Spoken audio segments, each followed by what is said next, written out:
Hi, I'm Simon with AppliancePartsPros.com. Today we're going to show you how to repair your appliance. Are you ready? Remember, anytime you work on your appliance, make sure it's unplugged or the circuit breakers are off so there's no chance of electrocution. Also, make sure you turn off the water supply to the washer. In this video, we'll show you how to replace the suspension rod in a GE washer.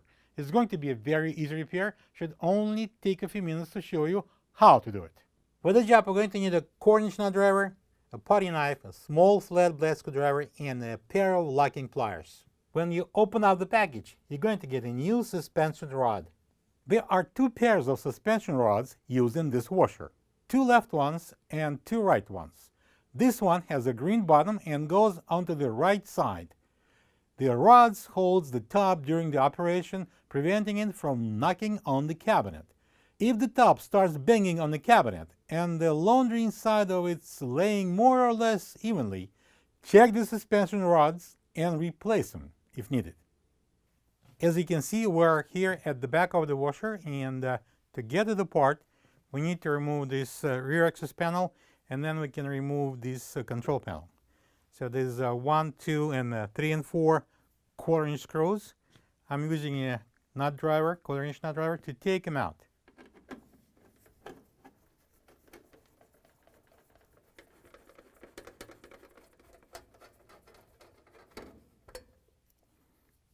Next, I'm going to pull this straight out. There's two clips here at the top. All right, and the next step would be turning over the panel, and then I'm going to use that small flat blade screwdriver. And I'm going to insert it right here in this little opening right there. Push it down and unlock that plug and pull it out.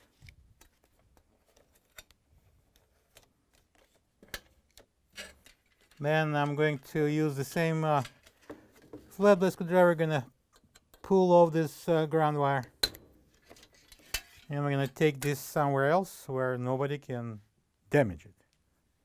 All right, next I'm going to lift this protection to get access to this air hose, and I'm going to pull it off the control board. Okay, just grab that air hose and pull it down. Next, I'm going to take these two quarter-inch screws. I'm going to use the same quarter-inch nut driver.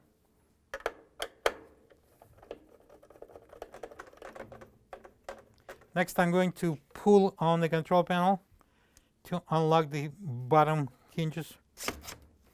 And I'm going to turn it over.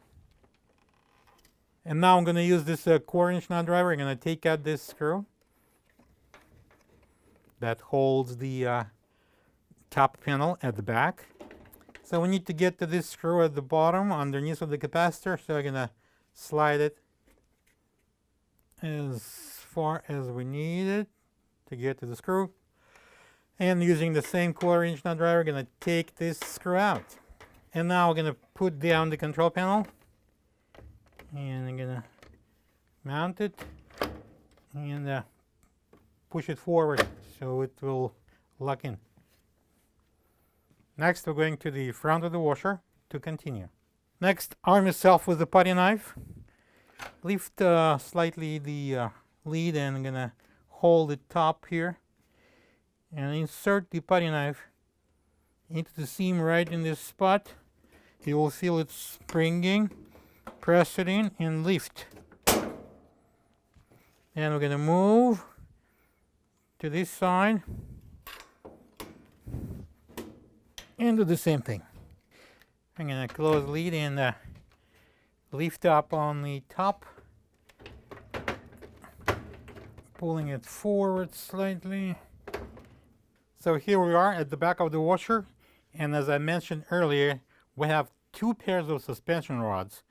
On the left side we have two with a white bottom, and on the right side we have two with a green bottom.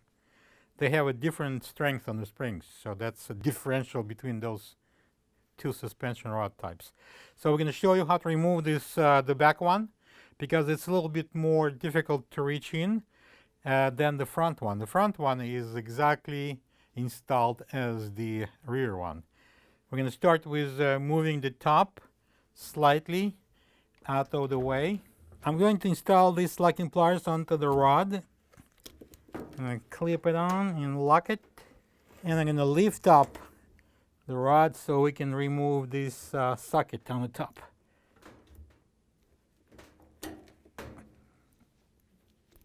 Push it down. And I'm going to turn it and remove it by pulling it up. Now I'm going to slide down the rod slowly, and now I'm going to take it out from the bottom socket. I'm going to slide it down, and then I'm going to put the rod through this cut. And we're going to free it and pull it up. And now I'm going to remove the suspension rod out of the cabinet.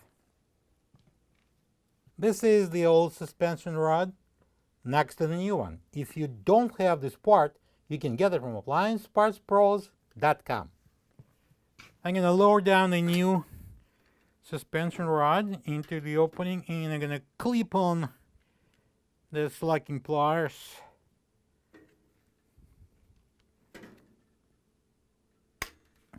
Lower it down, and we're going to fit it into this bottom mounting socket here. I'm going to pull the rod through the opening, install this socket right there, like that, and slowly put it down.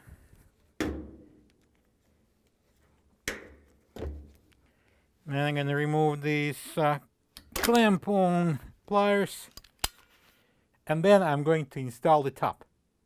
If you need to replace this front suspension rod, just follow the order of the replacement of the rear one. It's exactly the same thing. And now we're going to put the top back on, lift it up, place it on, and we're going to move to the front and lock the top in. Align the front edge here. Make sure it's straight, and press it down.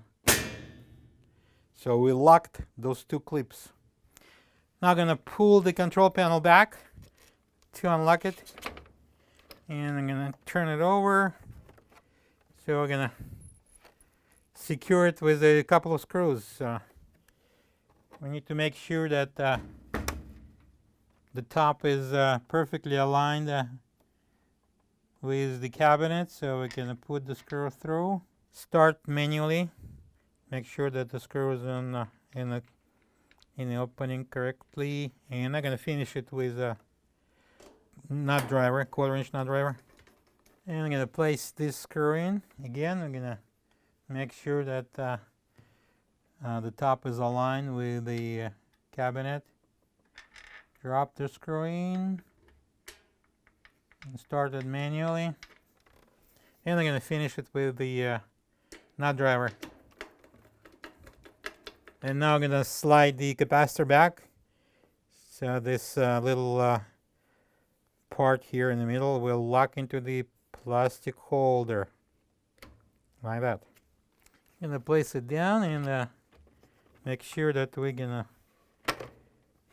lock it by pushing it forward.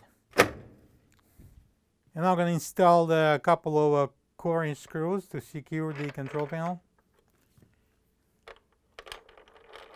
And I'm going to start it manually. You need to make sure that it's going into the right direction. And now I'm going to use the 1/4-inch nut driver. I'm going to drive them in. Next, I'm going to install the air hose back onto the control board. It goes right there. Slide it on all the way. Make sure it's all the way on. Now it's time to install this rear cover panel. I'm going to start with putting the ground wire clip on. Then I'm going to insert this plug. Turn it over and place these two tabs into those slots on the top. And now I'm going to secure it with these 4 1/4-inch screws using a 1/4-inch nut driver.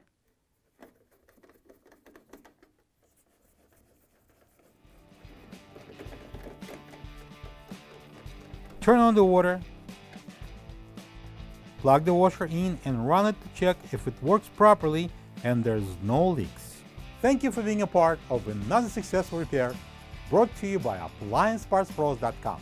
For any of your future appliance repair projects, please check out our other videos available on our site, on Facebook, on YouTube, and on Instagram.